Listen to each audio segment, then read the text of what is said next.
अस्सलामुअलैकुम दोस्तों, आप देख रहे हैं रहमत अंसारी यूट्यूब चैनल। दोस्तों, आज यूक्रेनी राष्ट्रपति जेलेस्की अमेरिका के दौरे पर पहुंच गए हैं और अब किसी भी वक्त यूक्रेन के राष्ट्रपति जेलेस्की का मुलाकात अमेरिकी राष्ट्रपति डोनाल्ड ट्रंप से होने वाला है। वहीं यूक्रेन युद्ध को लेकर यूक्रेनी राष्ट्रपति जेलेस्की से मिलने से पहले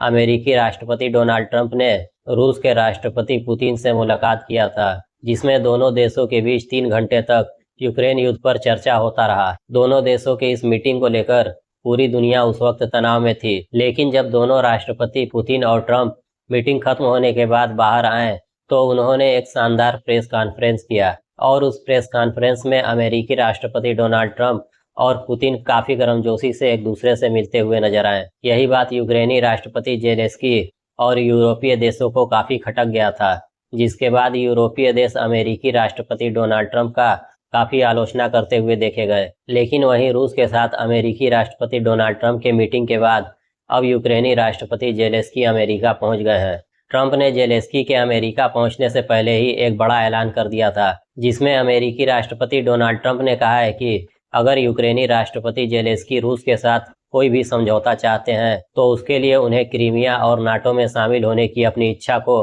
पूरी तरह से खत्म करना होगा, तभी यूक्रेन का रूस के साथ चल रहे इस जंग को खत्म किया जा सकता है। लेकिन जेलेस्की ने उस समय साफ इनकार कर दिया था कि वह रूस के किसी भी मांग को स्वीकार नहीं करेगा और न ही यूक्रेन की संप्रभुता और जमीनों का सौदा रूस के साथ किया जाएगा। उस समय जेलेस्की ने ट्रंप के बयान का जवाब देते हुए यह कहा था, लेकिन अब वह अमेरिका में है और ट्रंप के साथ आमने सामने मीटिंग करने जा रहे हैं। अब देखना यह होगा कि ट्रंप और जेलेस्की के मीटिंग के बाद किस तरह के फैसले निकलकर बाहर आते हैं। वहीं जेलेस्की के साथ इस वक्त फ्रांस, ब्रिटेन, जर्मनी और यूरोप के कई देशों के नेता भी अमेरिका गए हुए हैं और ये सभी यूरोपीय देश के नेता भी जेलेस्की के साथ अमेरिकी राष्ट्रपति डोनाल्ड ट्रंप से एक साथ मीटिंग करेंगे। वहीं अब देखना यह है कि यूक्रेनी राष्ट्रपति जेलेस्की के साथ यूरोपीय देश का यह प्रतिनिधिमंडल ट्रंप के साथ होने वाले इस मीटिंग में किस निष्कर्ष तक पहुंचते हैं। वहीं गजा में हो रहे अत्याचार और भुखमरी को देखते हुए ऑस्ट्रेलियाई सीनेटर जैकी लैम्बी ने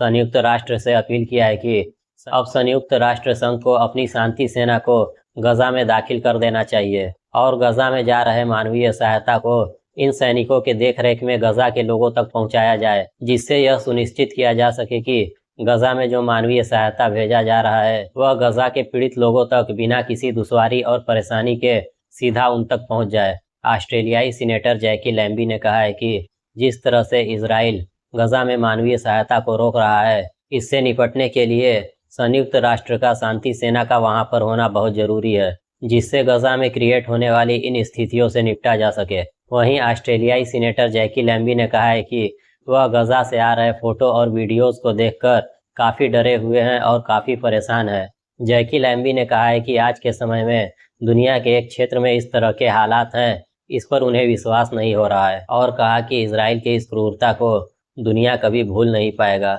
आज ऑस्ट्रेलियाई सरकार ने भी इजराइल के एक दक्षिणपंथी नेता सिमचा रोथमैन के पासपोर्ट को भी रद्द कर दिया है। सिमचा रोथमैन इजरायली सरकार में गठबंधन का एक हिस्सा है और इसने गजा पर बहुत विवादित बयान दिया था। इसने अपने बयान में कहा था कि गजा से फिलिस्तीनियों को पूरी तरह से बेदखल कर देना चाहिए, क्योंकि यह उनकी जमीनें नहीं है, और फिलिस्तीन के बच्चों को आतंकवादी और इजराइल का दुश्मन बताया था। इसलिए इसका ऑस्ट्रेलिया दौरा से पहले ऑस्ट्रेलियाई गृह मंत्री टोनी बर्क ने ऑस्ट्रेलिया के लिए वीजा पूरी तरह से रद्द कर दिया है और इस पर 3 साल तक ऑस्ट्रेलिया में घुसने पर पूरी तरह से पाबंदी लगा दिया गया है। वहीं इस वक्त गजा में बुरी तरह से भुखमरी को लेकर मानवाधिकार संगठन एमनेस्टी इंटरनेशनल ने इजराइल पर आरोप लगाया है कि इजराइल ने जानबूझकर गजा में भुखमरी को पैदा किया है और मानवाधिकार संगठन की यह बात पूरी तरह से 100% सच भी है। लेकिन इस वक्त पूरी दुनिया और खास तौर से अरब देश इजराइल पर उंगली उठाने के बजाय चुप्पी साध कर बैठे हुए हैं और वे सभी इस वक्त दुनिया के सबसे बड़े त्रासदी को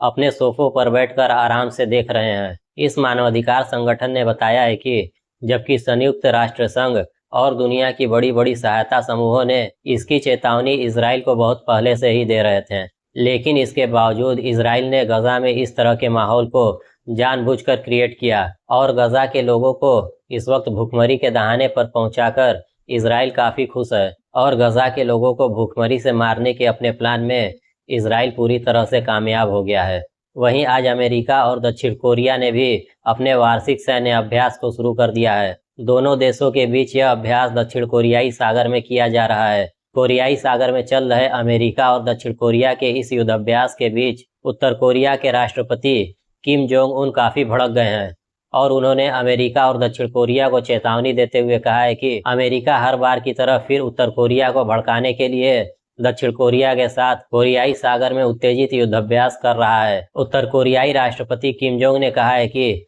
वह अपने देश के करीब अमेरिका के किसी भी युद्धाभ्यास को बर्दाश्त नहीं करेंगे और अमेरिका को इस युद्धाभ्यास का जवाब दिया जाएगा। वहीं इससे पहले अमेरिका ने जब कोरियाई सागर में युद्धाभ्यास किया था, तब उत्तर कोरिया की तरफ से 8 बैलिस्टिक मिसाइल दागकर अमेरिका के उस युद्धाभ्यास का जवाब दिया गया था। वहीं आज चाइना के विदेश मंत्री वांग यी भारत के दौरे पर आए हैं और उनका मुलाकात आज दिल्ली में भारत के विदेश मंत्री एस जयशंकर के साथ हुआ है। दोनों देशों के विदेश मंत्री इस वक्त दिल्ली में एक बड़ी मीटिंग कर रहे हैं। हो सकता है कि इस मीटिंग में दोनों देशों के बीच बॉर्डर पर चल रहे तनाव को लेकर भी चर्चाएं हो सकती है। वहीं अब इस मीटिंग के बाद ही पता चल पाएगा कि दोनों देशों ने किस बात पर चर्चा की है और किन चीजों पर दोनों देशों की सहमति बनी है, क्योंकि भारत और चीन के बॉर्डर का इस वक्त जो मौजूदा हालात है वह काफी क्रिटिकल है। वहीं दोनों देशों के इस मीटिंग के खत्म होने के बाद ही यह तय हो पाएगा कि दोनों देशों के बीच किन मुद्दों पर आपसी सहमति बन पाया है।